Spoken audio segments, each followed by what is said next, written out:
At Henson, we're looking forward to the holidays, and that means more time in the kitchen. Now, imagine your trusty kitchen knife had a wobbly handle. You'd be nervous. Well, the same is true in shaving. Most razors on the market today don't support the blades well enough, allowing them to flex and bend. This is a source of razor burn. At Henson, we used our 20 years of aerospace manufacturing to solve this problem, supporting the blade so you can use it confidently. To learn more and to get 100 blades for free, go to hensonshaving.com/holiday. Do you know someone on your holiday gift list that's looking to cut costs? Consider a Henson razor. Henson razors use quality standard blades that only cost 10 cents each. That means you'll only be spending pennies a month on blades. Compare that to multi-blade cartridges that cost 20 to 30 times more. Over a couple years, that special someone on your list will save hundreds and get a safe and smooth shaving experience along the way. To learn more and to get 100 blades for free, go to hensonshaving.com/holiday. The Private Lives of Ethel and Albert, starring Peg Lynch and Alan Bunce.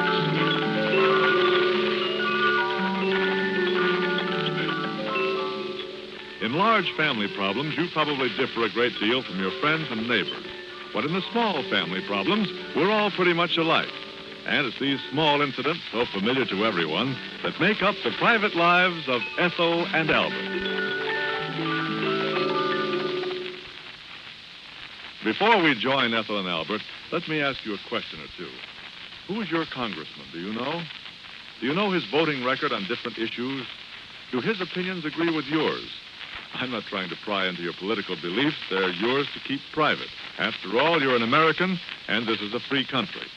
Matter of fact, that's what I'm getting at. This is a free country, but freedom is everybody's job. It's up to each of us to see that we keep our freedom. And that's why it's important that we know who our congressman is and whether or not he's truly representing us. If we keep informed and find out that he isn't representing us, well, then we can vote for another man the next time he comes up for election. And that applies to mayors and presidents and town councilmen as well. The election system here in America is a good thing. It permits us to place the best man in office, if we keep informed. And by electing the best man, we assure ourselves of continued freedom. You know, freedom is a strange thing. It's like good health. When we have it, it's easy to forget about it. But when we lose it, it requires a great deal of effort and trouble to get it back. It's our duty to work to maintain our freedom, for if once it's lost, it may never be regained. It'll be for the good of our country if you take an interest in public issues and participate in community, state, and national affairs. So remember, won't you, that freedom is everybody's job. And now, Ethel and Albert.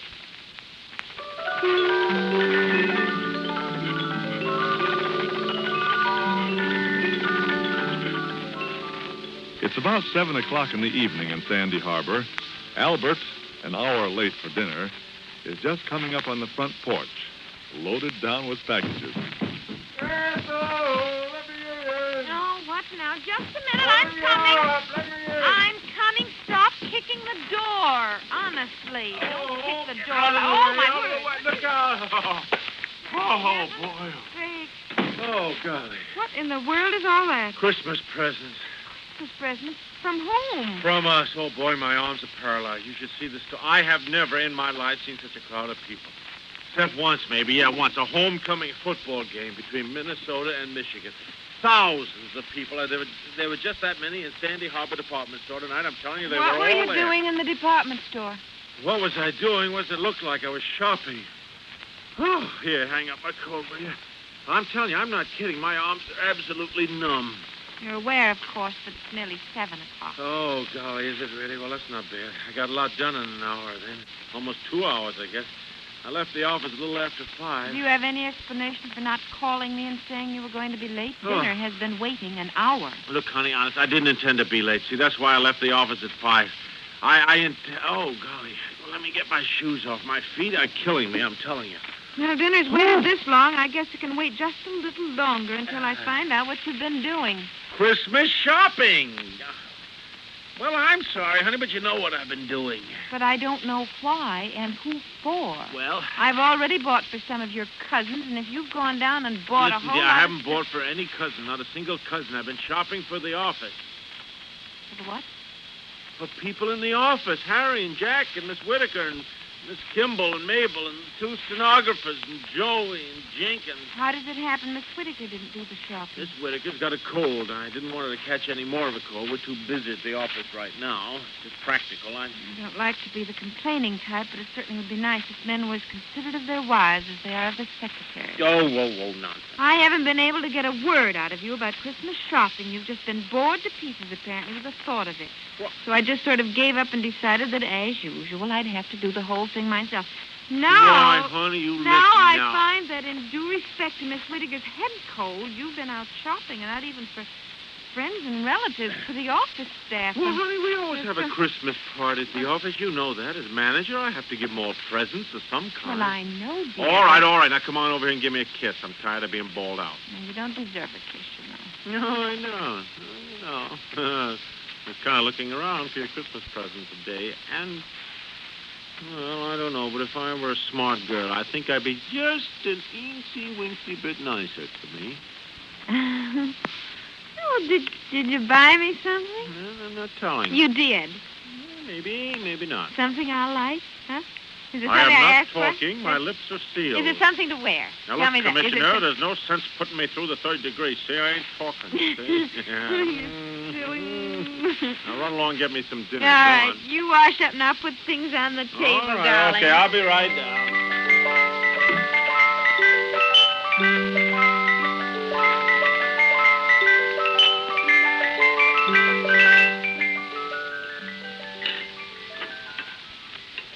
Sorry, the dinner isn't nicer. What's the matter with it? The mashed potatoes at 6 o'clock, they're kind of funny now. They taste okay to me. There certainly isn't much flavor left in the green beans. I should have turned them off entirely. I guess I was so sure you'd be home any minute. Yeah, well, honey, I intended to phone you. I really did. In fact, I think I even told Miss Whitaker to do that. Didn't she phone? No, she didn't. Well, that's funny. I'm sure I told her. As a matter of fact, when I called your office at 6:15 and talked to Harry, he said you and Miss Whitaker had left at 5. Oh. Yes, Harry. What? Nothing. Harry even said he thought it had something to do with Christmas shopping. I couldn't believe my ears. When you walked in the house... Now, listen, I Tell told me that Miss you were Whitaker going- to go home and take care of her cold, but she insisted on going into the department store with me while we picked out the stuff for the girls. Mm-hmm. Now, look, we got beautiful compacts for the stenographers. Don't you think that's all right, honey, compacts? I suppose so, since you've complained they do nothing but powder their noses and comb their hair anyway all the time. Well, anyway, we got compacts for them, and then for Miss Whitaker. Well, at least Miss Whitaker suggested that we get something else for Mabel, see? Now, I kept telling her to go on home, take care of her cold. She's been feeling terrible all day. Poor Mabel? thing. Miss Whitaker. Oh. She's really got a humdinger. Yes. So we started looking for something for Mabel, and we couldn't decide. And then finally I suggested the bracelet. You know, you women always go for jewelry. So, well, Miss Whitaker didn't think so. And I don't know, we had a terrible time trying to decide. You know how hard it is to think of what people want for Christmas. Yes. No one knows better than I. I've been trying to make out a list for about 15 of your relatives and all of mine. Well, without yeah, much- you know how it is. So finally, anyhow, Evelyn's... Miss Whitaker. There's another funny thing. I said Evelyn just now, which is kind of funny because I'll be darned if I ever think of her anyway but Miss Whitaker, you know. But while we were shopping, some friend of hers came along and said, "Oh, hello, Evelyn." Afterwards, I kind of laughed, and I said, golly, how you can work with a person all day long and never think of them as having a first name. We laughed about that. Mm-hmm. Seemed funnier this afternoon than it does now. It's so often the way things are, much funnier at the time. Do I detect a slight iciness on the part of my beloved wife? Huh? Honey? What did you finally decide on for Mabel?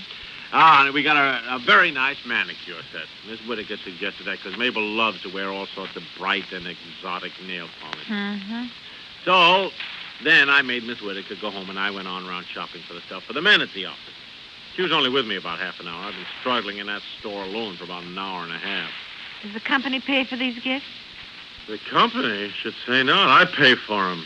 Heck, I don't even know if the company's going to hand out any bonuses this year. You pay for them.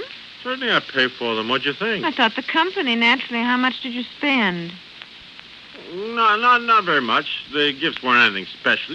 Just little remembrances, that kind of But thing. you pinned me down a couple of weeks ago and told me exactly how much we were going to spend for Christmas, Albert. Not one penny more. I've just been going crazy trying to stick to it. Well, honey, what I bought won't interfere with the Christmas budget. I didn't spend much. Well, how much did you spend? Look, I've got to know, dear. I've got to include it in the budget and adjust everything accordingly. Now, Well, honey, I don't know exactly. Well, we'll go through the presents after dinner, then. Have you any idea how much you spent? Oh, by the way, Miss Whittaker said to tell you that you're a pretty lucky girl. What? Well, I dragged her around to look at what I might get you, and she was crazy about it. She said she knew that you'd like it, too, she said. Well, that's good, honey. Is it an it? Could be a them. I'm not telling. Somebody better be pretty nice to me. That's all I got to say. Well, give me a hint. Nope. Oh, come on. Look, you're not spending too much money, are you? Nothing is too much for you, honey. Speaking of money, how much did these things cost you tonight? Hey, don't I get any dessert? Yes, you do, but I just Well, then want wait to... on me, my good woman. Your Lord and Master's ready for dessert. Well, now, look... Get the dessert. All right, I was just wondering how much you spent. Now, just... Well, we're certainly having nice December weather, have you noticed? That's what Jack and I were saying today. Christmas isn't Christmas without a lot of nice white snow. I know. Now, I remember one Christmas when we didn't have any...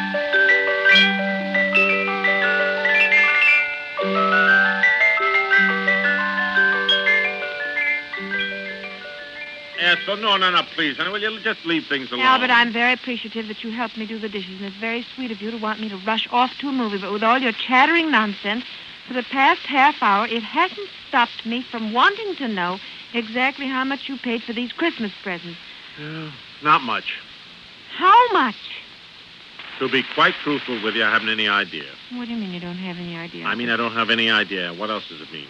Well, didn't you have a little list of items opposite when you bought it? Didn't you write what you paid for it or something? I didn't have a list. When I saw something I like, I bought it, that's all. Where are your sales slips? What? Can't even find sales slips in these things. You mean that little piece of paper they hand you when you get your change? Yes, Oh, I dear. don't keep those, honey. I don't want my pockets filled with bits of paper. I just left them dropping. Albert, when I think of how you've talked to me about shopping and how careless I am. $4.95 for a compact. Is that what they cost? No. That's all of them.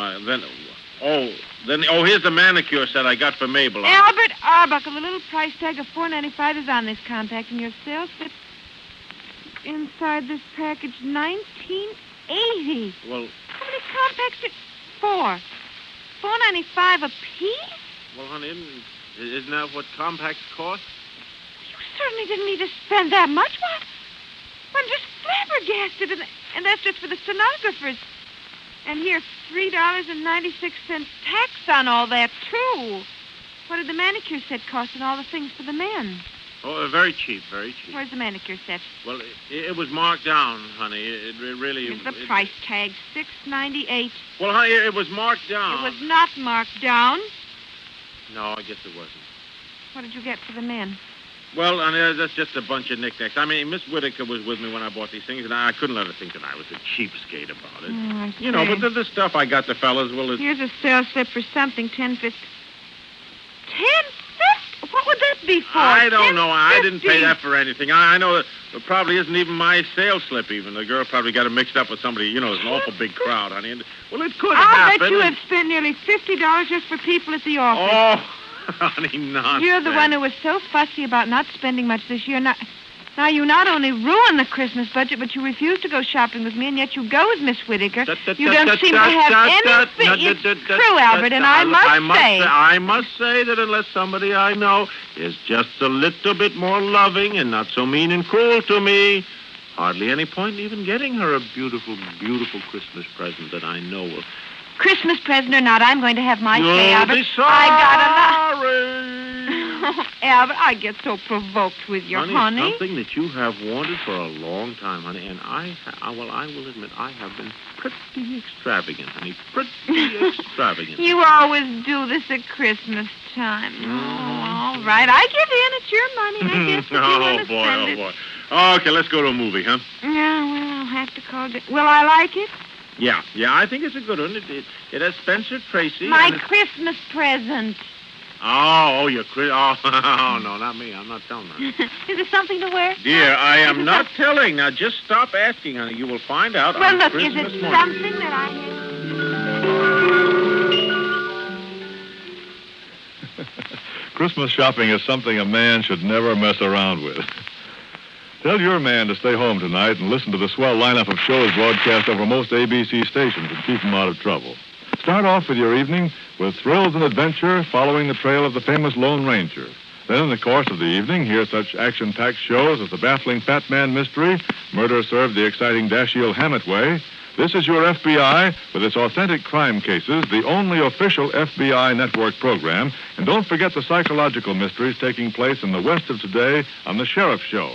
For fun and suspense, be sure to hear Break the Bank, the biggest money-paying quiz show in radio. And for top-flight sports listening, don't miss Harry Wismer's Champion Roll Call, which is followed by Cavalcade of Sports, a blow-by-blow account of the week's most important fight. Yes, they're all on the air over most of these same ABC stations for your listening pleasure. So hear them all tonight.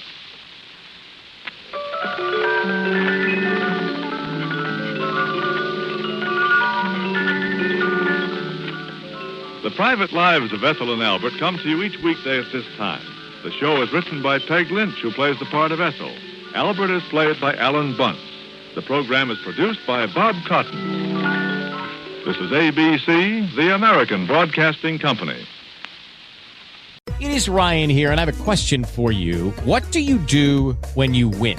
Like, are you a fist pumper, a woohooer, a hand clapper, a high fiver? I kind of like the high five, but if you want to hone in on those winning moves, check out Chumba Casino. At ChumbaCasino.com, choose from hundreds of social casino-style games for your chance to redeem serious cash prizes. There are new game releases weekly, plus free daily bonuses. So don't wait. Start having the most fun ever at ChumbaCasino.com. No purchase necessary. VGW Group. Void where prohibited by law. See terms and conditions. 18+.